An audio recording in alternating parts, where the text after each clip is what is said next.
తరగతి జవాబు పత్రాల మూల్యాంకనంలో కూటమి సర్కార్ ఘోరంగా విఫలమైందని ఆంధ్రప్రదేశ్ కాంగ్రెస్ పార్టీ ముఖ్య అధికార ప్రతినిధి డాక్టర్ ఎన్ తులసిరెడ్డి విమర్శించారు. 66,463 మంది విద్యార్థులు రీకౌంటింగ్ రీవాల్యుయేషన్ కి అప్లై చేస్తే 11,175 మంది మార్కుల్లో తేడా రావడం విడ్డూరమన్నారు. విద్యాశాఖ మంత్రిగా లోకేష్ ఫెయిల్ అయినందున మంత్రి పదవికి తక్షణమే రాజీనామా చేయాలని డిమాండ్ చేశారు.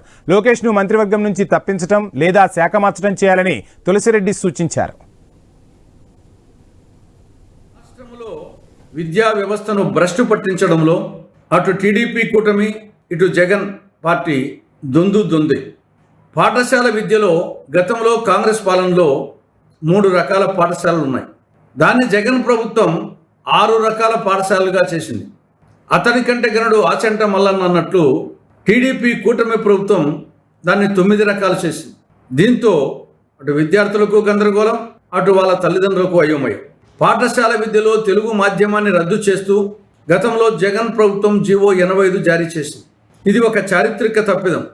కూటమి అధికారంలోకి వస్తే జీవో 85ను రద్దు చేస్తాం, పాఠశాల విద్యలో తెలుగు మాధ్యమాన్ని పునరుద్ధరిస్తామని టీడీపీ కూటమి నాయకులు చెప్పారు.